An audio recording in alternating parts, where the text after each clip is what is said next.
Welcome back to Telltale Books. This video is to commemorate the birth date of Charlotte Bronte. Now, we have previously reviewed the two probably most famous works by the Brontes, Wuthering Heights and Jane Eyre.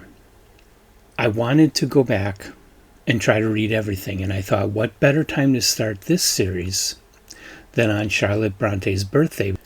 And the place to start reading all of the Bronte's works from the earliest to the last is to start with a very, very short work by Charlotte Bronte, because anything written earlier than that, to the best of my knowledge, no longer exists.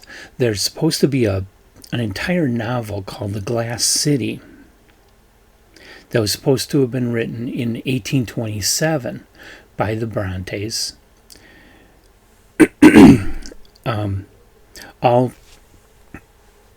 Their early works mostly deal with this fantasy world they created called Agria, whatever. And they were written, a lot of these were written when they were like 12, 13 years old. So they are definitely amateur works. They're not the kinds of professional fiction that you're going to get from their major novels like Jane Eyre. So anyway, the earliest work that I can find, and actually there's a number of works that Charlotte and her brother Bronte did this magazine called the Young Men's Magazine, and Charlotte contributed a lot of writing to it when she was only, I believe, 13 years old. The earliest existing one, at least that I can find, was the November 1829 issue, and the first story in that issue was written by Charlotte alone. It's called Scene on the Great Bridge, and I think this is part of the Agria fantasy world. And I also think it could be a chapter or an episode from that earlier lost novel, The Glass City. Because this story feels like part of a larger work. And it's called Scene on the Great Bridge. And what it is a man and a woman crossing this bridge towards this city that has these great spires and tall buildings. And when they get to the other end of the bridge, there's a toll booth, and the man there demands a toll. And there's a little bit of excitement about that. The man crossing the bridge with the woman, he doesn't want to pay the toll because he thinks it's too much. So there's a little bit of an argument, but otherwise that's the whole story. So you don't know why they're going to the city. You don't know what they do afterward. You don't know what happened to cause them to leave wherever they came from.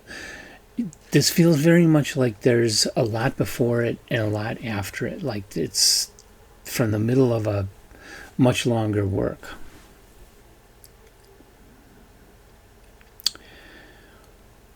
So there really isn't too much to this.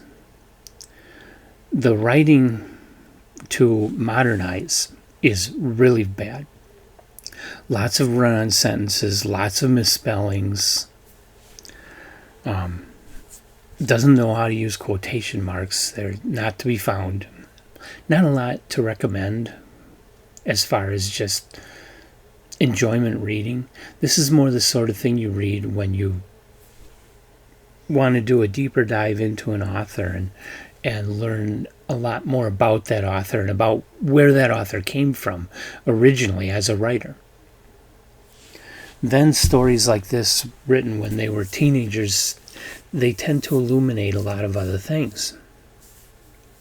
I haven't read enough of any of the Brontes to be able to know what this might illuminate, but that's why I'm doing this. I'm just at the beginning. I'm going to read through. Now, that Young Men's Magazine has 3 or 4 other pieces, some written by Charlotte alone, others written by Charlotte and her brother Branwell. And they're all short enough that I probably could have covered the whole thing in one video, but I decided I'm going to cover each individually, especially since these early pieces all seem to be part of this bigger fantasy world that I've heard talk about. I've never read any of this, and I want to see how it all comes together, and do each piece on video like this so you can see how it comes together. And then, of course, it'll lead into the Bronte's poetry and finally their novels. And no, I'm not going to do new videos on Wuthering Heights or Jane Eyre. Those are done, in the bag. I won't revisit them. I might mention if there are things that kind of seem to foreshadow those novels, but I'm not going to actually do a whole video just about, say, Jane Eyre, because we've already done that. Actually, we've done it twice. Emily did one on her own. I did one on my own. So there's no need to repeat that. But otherwise, I'm going to go through. I'm going to try to cover everything. Try to cover it in order of publication or in order of when it was written, depending on the information I've got.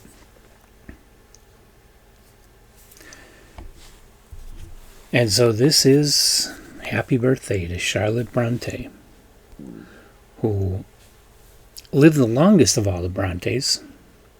She wasn't the oldest. She was born in 1816.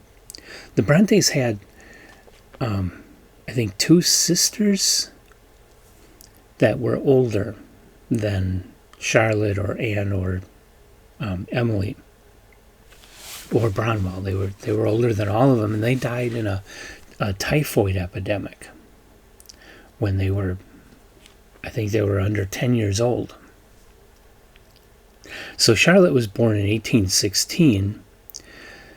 She lived the longest, but she died in 1855, so just shy of her 40th birthday. So she too died very young. But that was a product of where they lived. A town that had very poor sanitation planning.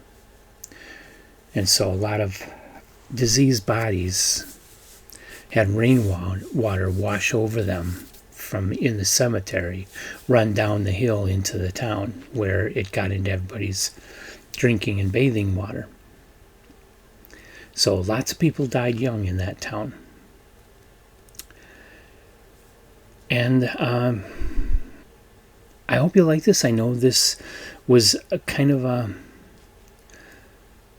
not much of a piece to talk about. I'm sure we'll watch them get better and more elaborate from here. So come on back and watch more of Charlotte Bronte, Emily Bronte, Anne Bronte, and some collaboration with Branwell.